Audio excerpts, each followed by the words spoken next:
శ్రీ హరివాయుగురుభ్యో నమః. ఓం వందే విష్ణుం నమామి శ్రియమథ చ భువం బ్రహ్మవాయూ చ వందే గాయత్రీం భారతీం తామపి గరుడమనంతం భజే రుద్రదేవం.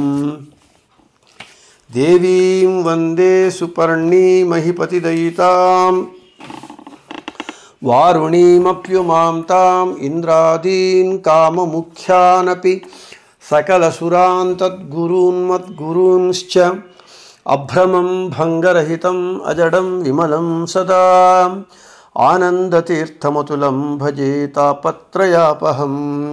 పూజ్యాయ రాఘవేంద్రాయ సత్యధర్మరతాయ చ భజతాం కల్పవృక్షాయ నమతాం కామధేనవే. పృథ్వీమండలమధ్యస్థాః పూర్ణబోధమతానుగాః వైష్ణవాః విష్ణుహృదయాః తాన్ నమస్యే గురూన్ మమ. ఆపాదమౌళిపర్యంతం గురూణామాకృతిం స్మరేత్ తేన విఘ్నాః ప్రణశ్యంతి సిద్ధ్యంతి చ మనోరథాః. శ్రీ విద్యాసాగరమాధవతీర్థగురుభ్యో నమః. హరి ఓం. లౌకిక వైదిక భేద భిన్న వర్ణాత్మక ధ్వన్యాత్మక అశేష శబ్దార్థ ఋగాది సర్వవేదార్థ విష్ణుమంత్రార్థ పురుష సూక్తార్థ గాయత్ర్యర్థ వాసుదేవ ద్వాదశాక్షర మంత్రాంతర్గత ఆద్య అష్టాక్షరార్థ శ్రీమన్నారాయణ అష్టాక్షర మంత్రార్థ వాసుదేవ ద్వాదశాక్షర మంత్రాంతర్గత అంత్య చతురక్షరార్థ వ్యాహృత్యర్థ మాతృకామంత్రార్థ ప్రణవోపాసకానాం పాపావిద్ధ దైత్యపూగావిద్ధ శ్రీ విష్ణు భక్త్యాద్యనంత గుణపరిపూర్ణ రమా వ్యతిరిక్త పూర్వ ప్రసిద్ధ వ్యతిరిక్త అనంత వేద ప్రతిపాద్య ముఖ్యతమ అనంత జీవనియామక అనంతరూప భగవత్ కార్యసాధక పరమదయాలు క్షమాసముద్ర భక్తవత్సల భక్తాపరాధ సహిష్ణు శ్రీ ముఖ్య ప్రాణావతార భూతానాం అజ్ఞ జ్ఞానార్థి జ్ఞానయోగ్య భగవత్కృపాపాత్రభూత సల్లోక కృపాలు శ్రీ బ్రహ్మరుద్రాద్యర్థిత భగవదాజ్ఞాం శిరసి పరమాదరేణ అనర్ఘ్య శిరోరత్నవత్ నిధాయ తథా అశేష దేవతా ప్రార్థనాం హారవత్ హృది నిధాయ సర్వస్వకీయ సజ్జనానుగ్రహేచ్ఛయా కర్మభువి అవతీర్ణానాం తథా అవతీర్య సకల సచ్చాస్త్రకర్తॄణాం సర్వదుర్మతభంజకానాం అనాదితః సత్సంప్రదాయ పరంపరా ప్రాప్త శ్రీమద్వైష్ణవ సిద్ధాంత ప్రతిష్టాపకానాం. మన ప్రాతఃసంకల్ప గద్య ప్రవచనమునందు రాఘవేంద్ర గురు సార్వభౌముల వారు మధ్వాచార్యుల వారిని సకల సచ్చాస్త్ర కర్తలు అని వర్ణించారు. దానిని చెప్పుకుంటూ మధ్వాచార్యులు రాసినటువంటి సకల సచ్చాస్త్ర గ్రంథములు 37 వాటి సంక్షిప్త పరిచయం చేసుకుంటూ ఉన్నాము. ఆ 37 గ్రంథములలో అన్ని గ్రంథముల పరిచయం అయిపోయినది. ఇక సూత్ర ప్రస్థానమునందు బ్రహ్మసూత్ర భాష్యం గురించి చెప్పుకున్నాము. ఇక చివరి 3 గ్రంథాలు ఉన్నాయి: అణుభాష్యము, అనువ్యాఖ్యానము, న్యాయ వివరణ అని. ఈరోజు ఆ 3 గ్రంథముల సంక్షిప్త పరిచయాన్ని చూద్దాం. మధ్వాచార్యుల వారు బ్రహ్మసూత్రములకు 4 వ్యాఖ్యానములు రచించారు. ఎందుకు రచించవలసి వచ్చినది? ఒక్క భాష్యము చాలదా? అవి కాకుండా అనువ్యాఖ్యానము, అణుభాష్యము, న్యాయ వివరణ ఎందుకు రచించవలసి వచ్చినది అని అంటే, మనకు ఇతిహాసం చెబుతున్నది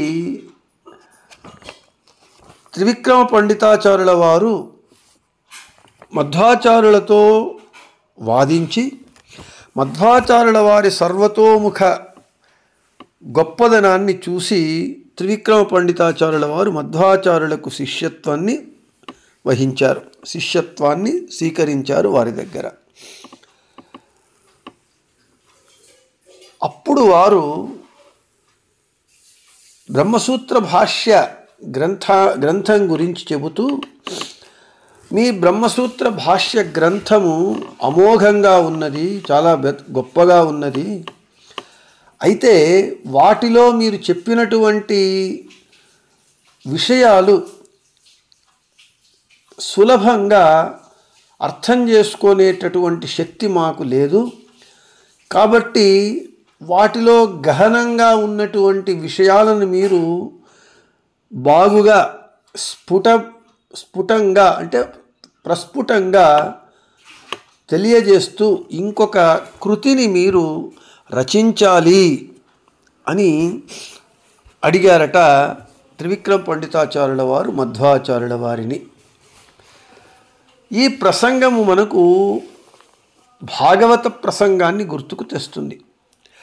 17 పురాణములు రచించి ఇంకా ఏదో వెలితిగా ఉన్నది అని బాధను నటిస్తూ ఉన్నటువంటి భగవాన్ వేదవ్యాసుల వారిని నారదుల వారు వచ్చి సమాధి భాషయందు భాగవతాన్ని రచించమని ప్రార్థిస్తే అప్పుడు నారదుల ప్రార్థన మేరకు వేదవ్యాసుల వారు పురాణ రాజమైనటువంటి శ్రీమద్ భాగవత గ్రంథాన్ని రచించి మనకందరికీ మహదుపకారం చేశారు.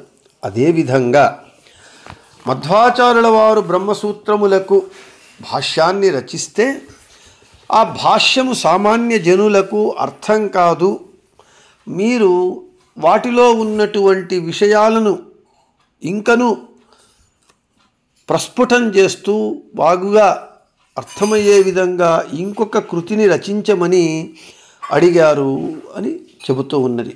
అంతేకాకుండా ఈ విషయాన్ని మధ్వాచార్యుల వారే తెలియజేస్తారు.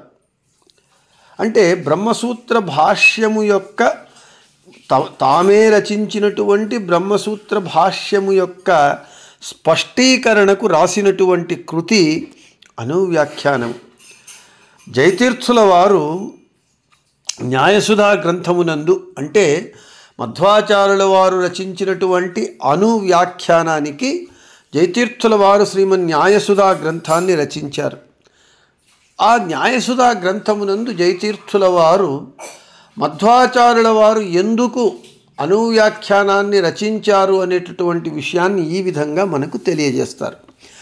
స్పష్టీకరణంచ అనేక విధం క్వచిత్ అనుక్తార్థస్య ఉక్తి క్వాపి అతి సంక్షిప్తస్య వివరణం క్వచిత్ అతి విస్తృతతయా విక్షిప్తస్య ఏకీకరణం కుత్రాప్యుక్తస్యోపపాదనం క్వచిదపఖ్యాన నిరాకరణేన దృఢీకరణం ఇత్యాది అని చెప్తారు. అంటే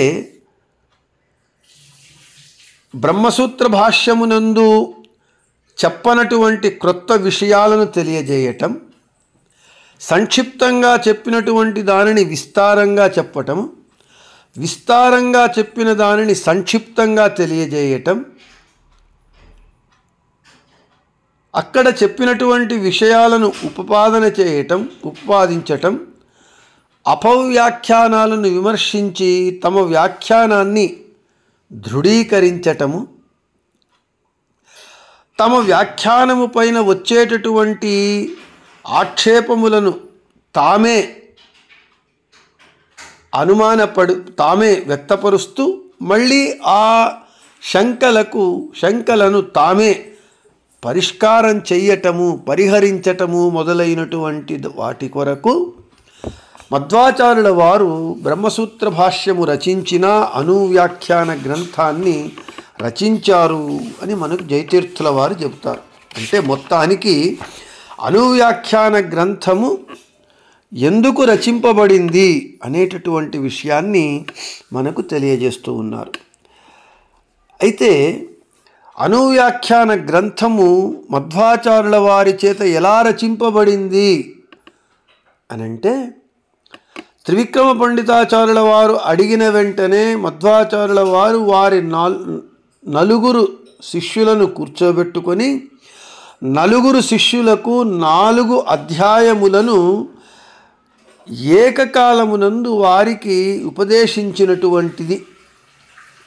వీళ్ళు చెబుతూ ఉన్నారు, మధ్వాచార్యుల వారు 4 శిష్యులు 4 అధ్యాయములను వ్రాశారు.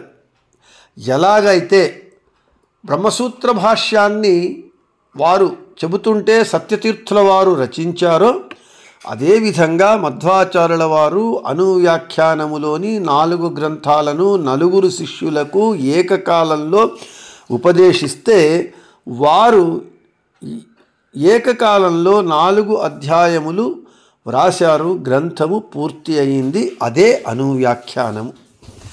ఇక్కడ మనకు ఒక సంశయం రావచ్చు. ఏకకాలంలో 4 శిష్యులకు 4 అధ్యాయాలు ఒకే మధ్వాచార్యుల వారు ఎలా ఉపదేశించారు అని. అదే జీవోత్తములైనటువంటి వాయుదేవుల అవతారమైనటువంటి మధ్వాచార్యుల వారి గొప్పదనము. ఈ ఒక్క సంఘటన ద్వారా మధ్వాచార్యుల వారు సామాన్య మానవులు కారు, జీవోత్తములైనటువంటి వాయుదేవుల వారి అవతార పురుషులు అనేటటువంటిది స్పష్టంగా మనకు ఈ సంఘటన ద్వారా మనకు తెలుస్తూ ఉన్నది. ఇక అనువ్యాఖ్యానమునందు పరమత ఖండన చేస్తూ, స్వమత స్థాపన చేస్తూ, వాటికి న్యాయము, యుక్తులు అంటే అనుమాన ప్రయోగాలను చేస్తూ హరి సర్వోత్తమత్వ తత్వాన్ని దృఢీకరించారు మధ్వాచార్యుల వారు. అనువ్యాఖ్యాన గ్రంథాన్ని అంటే వ్యాఖ్యాన రూపంగా, బ్రహ్మసూత్రములకు వ్యాఖ్యాన రూపంగా రచించి అని చెబుతూ, ఇక అణుభాష్యము. ఈ అణుభాష్యము అనేటటువంటిది 32 శ్లోకముల భాష్యము యొక్క అర్థాన్నంతా సంగ్రహించినటువంటి చిన్న గ్రంథము. బ్రహ్మసూత్ర భాష్యము పెద్ద గ్రంథమైతే ఆ బ్రహ్మసూత్ర భాష్య అర్థాన్నంతా కేవలము 32 శ్లోకములలో 4 అధ్యాయాలలో రచించినటువంటి చిన్న గ్రంథము. మనకు గొప్పవారు సంక్షేప విస్తరాభ్యంచ కథయంతి మనీషిణ. మహానుభావులు గొప్పవారు ఒకే విషయాన్ని అతి సంక్షిప్తంగానూ చెప్పగలరు, అదే విషయాన్ని అతి విస్తారంగానూ చెప్పగలరు. ఇక మధ్వాచార్యుల వారికి ఆ సామర్థ్యము ఉన్నది అని మనం ఇక ప్రత్యేకంగా చెప్పవలసిన అవసరం లేదు.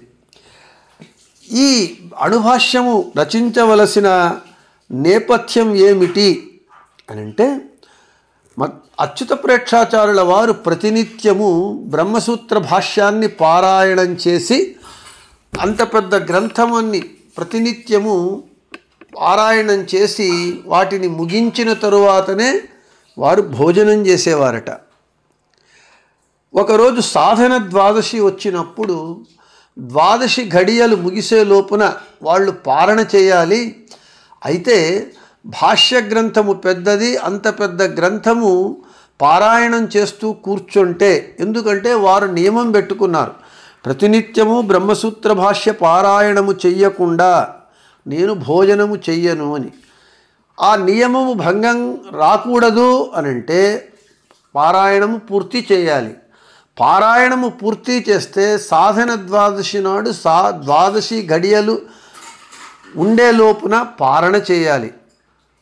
సాధన ద్వాదశి పారణనైనా వదులుకోవాలి, లేదా బ్రహ్మసూత్ర భాష్య పారాయణమునైనా వదులుకోవాలి. అయితే అచ్యుత ప్రేక్షాచార్యుల వారికి రెండూ వదలడానికి ఇష్టం లేదు.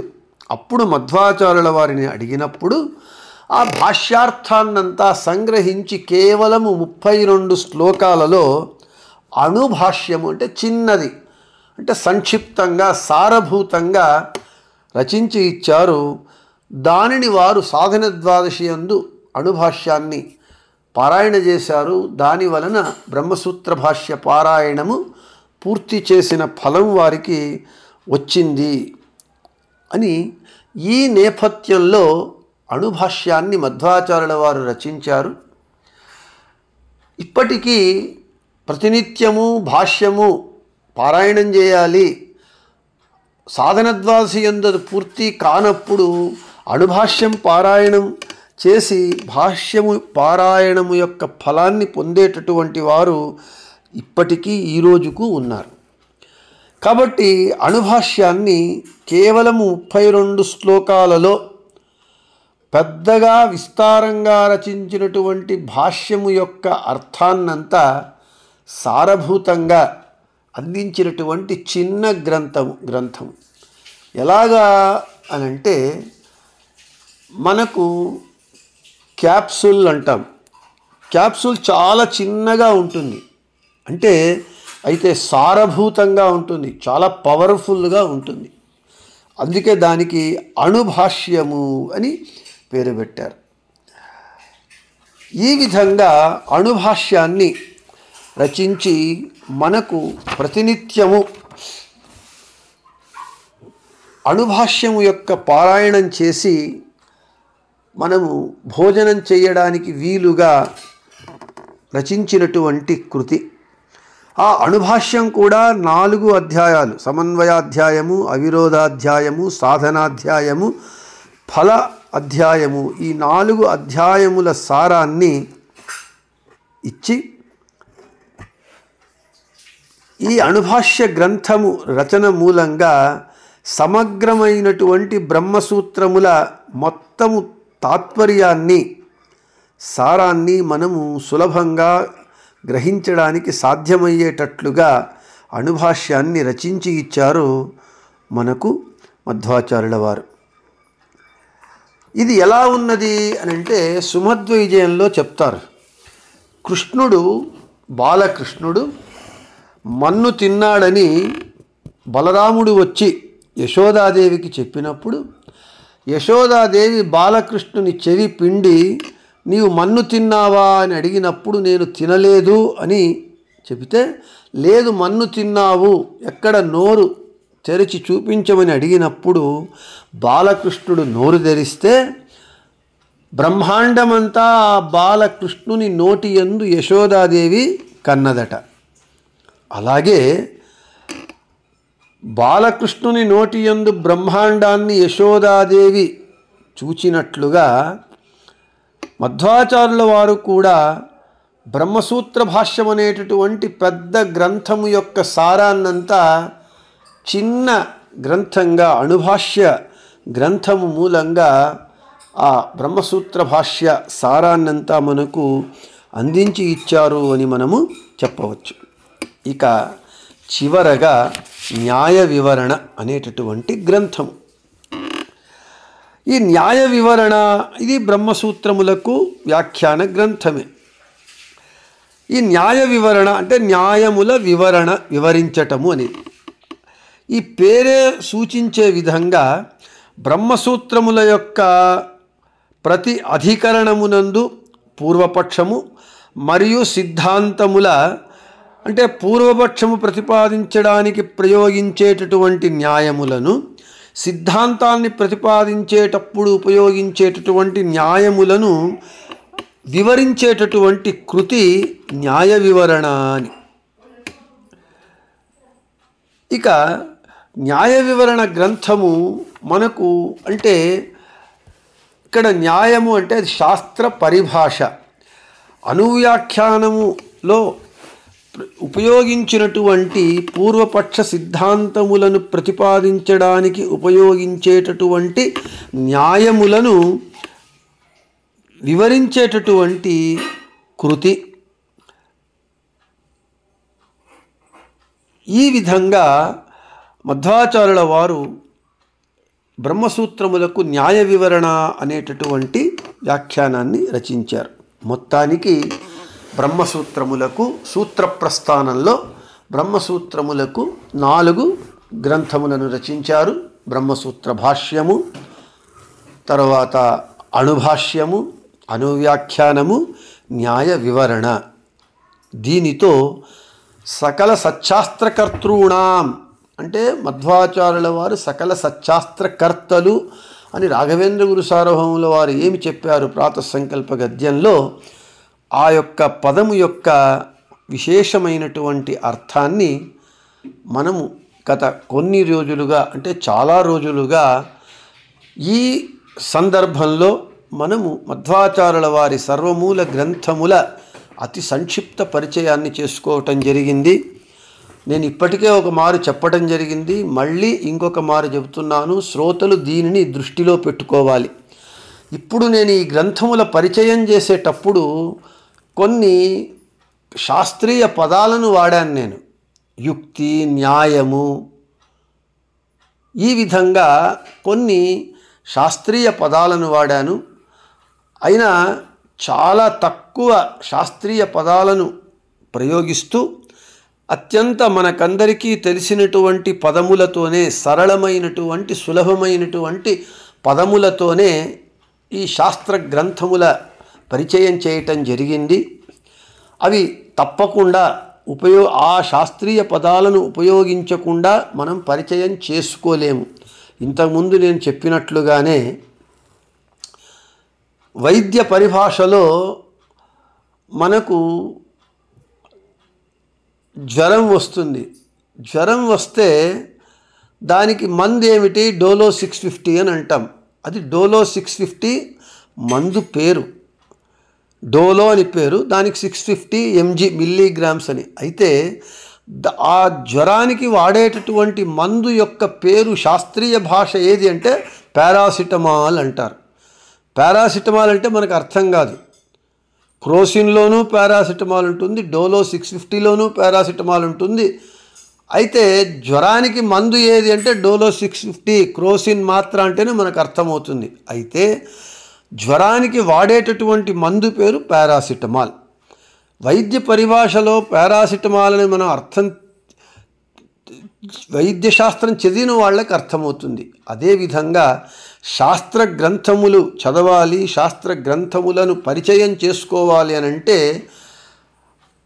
మనకు ఆ పదాలు ఉపయోగిస్తే కానీ ఆ గ్రంథముల పరిచయములు కాదు. ప్రకరణ గ్రంథములు. ప్రకరణం అంటే ఏమిటి? నేను ప్రకరణ గ్రంథములను పరిచయం చేసేటప్పుడు చెప్పటం జరిగింది. సూత్రము, సూత్రం అంటే ఏమిటి? అధికరణము, అధికరణం అంటే ఏమిటి? కాబట్టి నేను ఈ 37 గ్రంథములను పరిచయం చేసేటప్పుడు ఇటువంటి పదాలు అనివార్యంగా వాడుతూ, అయితే అతి అవసరమైనప్పుడు, అత్యవసరమైనప్పుడు మాత్రమే వాడుతూ సాధ్యమైనంత మేరకు సులభమైనటువంటి, సరళమైనటువంటి, మనకు అర్థమయ్యేటటువంటి పదాలను మాత్రమే వాడటం జరిగింది అని మీకందరికీ ఒకసారి ఇంకొక మారు మీ దృష్టికి ఈ విషయాన్ని తెస్తూ, ఇక రేపు మనము ఆ ప్రాతః సంకల్ప గద్యంలో సకల సత్శాస్త్రకర్తॄణాం ఇంకొక ఈ సకల సత్శాస్త్రాన్ని రచించటమే కాకుండా మధ్వాచార్యుల వారు తర్వాత ఏం చేశారు? పరమత ఖండన పూర్వక స్వమత స్థాపన చేయాలి. అది మధ్వాచార్యుల వారు చేశారు అని రాఘవేంద్ర స్వాముల వారు చెబుతూ, తథా అవతీర్య సకల సత్శాస్త్రకర్తॄణాం సర్వదుర్మత భంజకానాం, సకల దుర్మతములను నాశము చేసినటువంటి వారు అని చెప్పారు. ఆ విషయాన్ని మనం రేపటి ప్రవచనమునందు చెప్పుకుందామని చెబుతూ శ్రీకృష్ణార్పణమస్తు, మధ్యేశార్పణమస్తు. అందరికీ శుభమస్తు.